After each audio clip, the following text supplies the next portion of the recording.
L'Évangile de Luc, chapitre 14.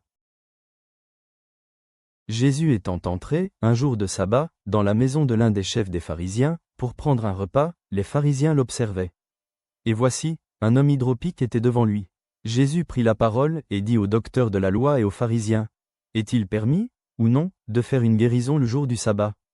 Ils gardèrent le silence. Alors Jésus avança la main sur cet homme, le guérit, et le renvoya. Puis il leur dit, « Lequel de vous, si son fils ou son bœuf tombe dans un puits, ne l'en retirera pas aussitôt, le jour du sabbat ?»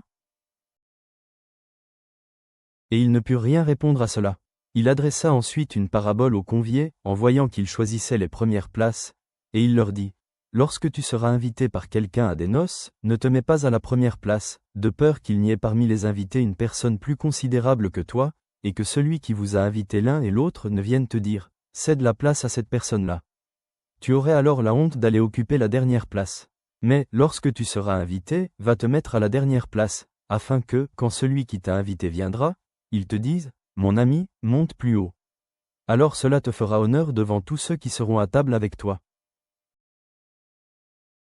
Car quiconque s'élève sera abaissé, et quiconque s'abaisse sera élevé. Il dit aussi à celui qui l'avait invité, « Lorsque tu donnes à dîner ou à souper, n'invite pas tes amis, ni tes frères, ni tes parents, ni des voisins riches, de peur qu'ils ne t'invitent à leur tour et qu'on ne te rende la pareille. Mais, lorsque tu donnes un festin, invite des pauvres, des estropiés, des boiteux, des aveugles. Et tu seras heureux de ce qu'ils ne peuvent pas te rendre la pareille, car elle te sera rendue à la résurrection des justes. » Un de ceux qui étaient à table, après avoir entendu ces paroles, dit à Jésus, « Heureux celui qui prendra son repas dans le royaume de Dieu. » Et Jésus lui répondit, « Un homme donna un grand souper, et il invita beaucoup de gens. À l'heure du souper, il envoya son serviteur dire aux conviés, « Venez, car tout est déjà prêt. » Mais tous unanimement se mirent à s'excuser. Le premier lui dit, « J'ai acheté un champ, et je suis obligé d'aller le voir. Excuse-moi, je te prie. » Un autre dit, « J'ai acheté 5 paires de bœufs, et je vais les essayer. Excuse-moi, je te prie. » Un autre dit, « Je viens de me marier, et c'est pourquoi je ne puis aller. » Le serviteur, de retour, rapporta ces choses à son maître.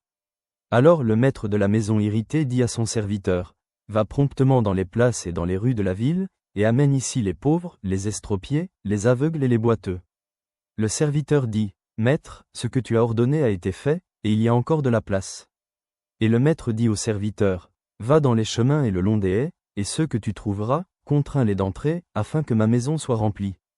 Car, je vous le dis, aucun de ces hommes qui avaient été invités ne goûtera de mon souper. » De grandes foules faisaient route avec Jésus. Il se retourna, et leur dit, « Si quelqu'un vient à moi, et s'il ne hait pas son père, sa mère, sa femme, ses enfants, ses frères, et ses sœurs, et même sa propre vie, il ne peut être mon disciple. Et quiconque ne porte pas sa croix, et ne me suit pas, ne peut être mon disciple. Car, lequel de vous, s'il veut bâtir une tour, ne s'assied d'abord pour calculer la dépense et voir s'il a de quoi la terminer, de peur qu'après avoir posé les fondements, il ne puisse l'achever, et que tous ceux qui le verront ne se mettent à le railler, en disant, « Cet homme a commencé à bâtir, et il n'a pu achever ?» Ou quel roi, s'il va faire la guerre à un autre roi, ne s'assied d'abord pour examiner s'il peut, avec 10 000 hommes, marcher à la rencontre de celui qui vient l'attaquer avec 20 000 ? S'il ne le peut, tandis que cet autre roi est encore loin, il lui envoie une ambassade pour demander la paix. Ainsi donc, quiconque d'entre vous ne renonce pas à tout ce qu'il possède ne peut être mon disciple.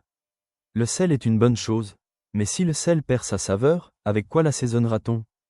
Il n'est bon ni pour la terre, ni pour le fumier, on le jette dehors. Que celui qui a des oreilles pour entendre entende. Père, en invitant les humbles à tes festins, rends-nous humbles dans des cultures où le statut est important. Fais-nous compter le coût de la discipleship au milieu des conforts. Cherchons les dernières places aux tables d'honneur. Fais-nous festoyer dans ton royaume éternellement. Nous nous confions à tes promesses. Amen.